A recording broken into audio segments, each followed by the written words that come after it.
Assalamualaikum warahmatullahi wabarakatuh. Kali ini kita akan membahas tentang sistematika proposal. Materi ini ada di kelas 11 KD 3.15. Sebelum masuk ke materi, perkenankanlah saya untuk memperkenalkan diri. Saya adalah salah satu guru bahasa Indonesia di SMK Penerbangan yang bernama Novita Sari. Lanjut ke materi ya. Seperti kita ketahui, proposal dibagi menjadi dua. Yang pertama, proposal kegiatan, dan yang kedua adalah proposal penelitian. Pada kesempatan kali ini, saya akan menyampaikan sistematika yang ada pada proposal penelitian. Apa saja sih yang harus ada di proposal penelitian itu? Nah, yang pertama adalah latar belakang. Latar belakang berisi tentang suatu hal yang mendasari pembuatan proposal tersebut. Nah, hal yang mendasari itu bisa kalian sampaikan di bagian akhir atau paragraf terakhir.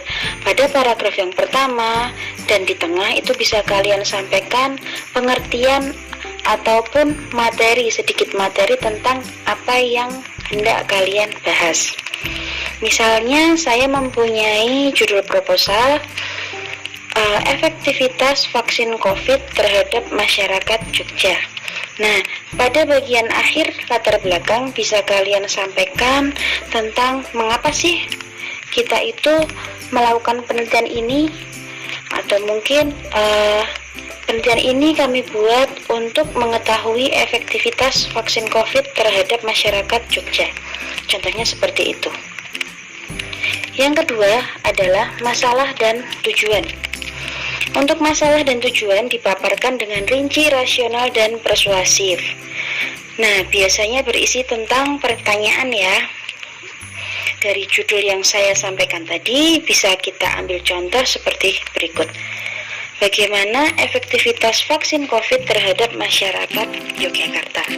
Seperti itu salah satu contoh pertanyaan yang bisa kita sampaikan pada masalah. Tentu saja di bagian tujuan bisa kalian tuliskan seperti ini. Untuk mengetahui efektivitas vaksin COVID terhadap masyarakat Yogyakarta. Hanya bedanya ada di kalimat pertama saja, seperti itu. Kemudian selanjutnya adalah ruang lingkup. Ruang lingkup berisi batasan-batasan tentang penelitian yang hendak kalian buat. Nah, batasan ini dibuat supaya poin-poin yang kalian sampaikan nanti tidak melebar atau fokus pada suatu poin. Misalkan dari judul yang tadi bisa kita ambil batasannya, yaitu efektivitas COVID atau efektivitas vaksin COVID terhadap masyarakat Yogyakarta, dan tidak meluas sampai wilayah lain, seperti itu. Berikutnya adalah kerangka teoritis. Dalam kerangka teoritis berisi tentang teori yang mendukung sesuai masalah yang dibahas nanti, atau mungkin tentang penelitian yang hendak kalian teliti. Biasanya berisi materi-materi yang berasal dari buku, internet, atau sumber yang lainnya.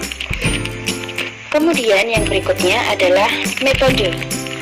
Nah, dalam metode penelitian itu dibagi menjadi 3, yaitu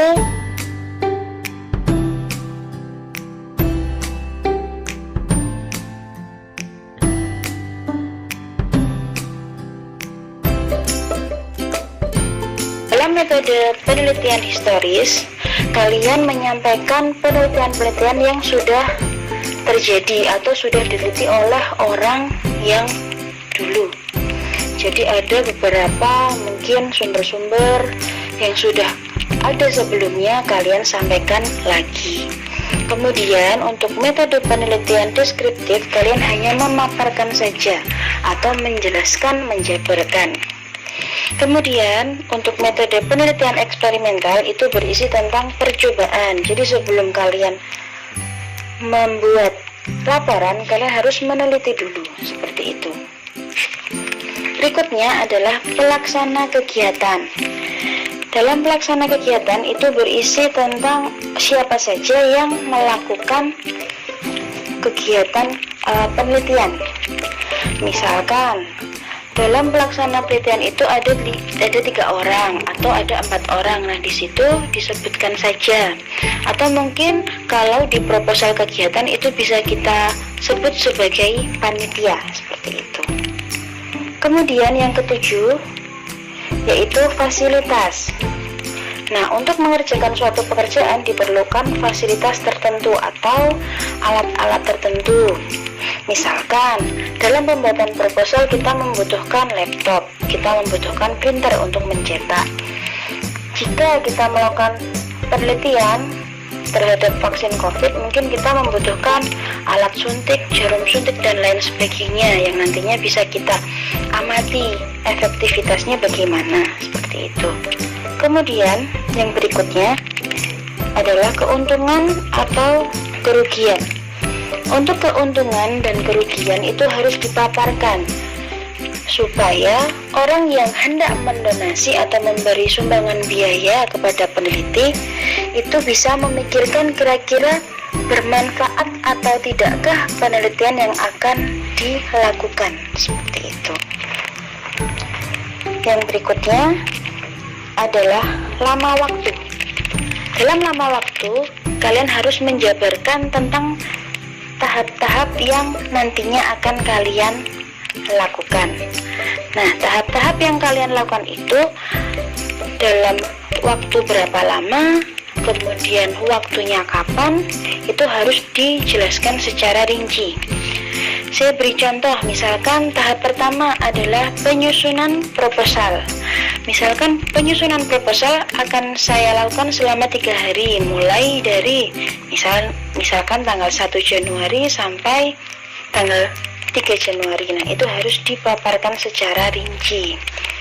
Kemudian yang selanjutnya adalah pembiayaan. Untuk pembiayaan tentunya juga harus dan wajib dirinci secara jelas.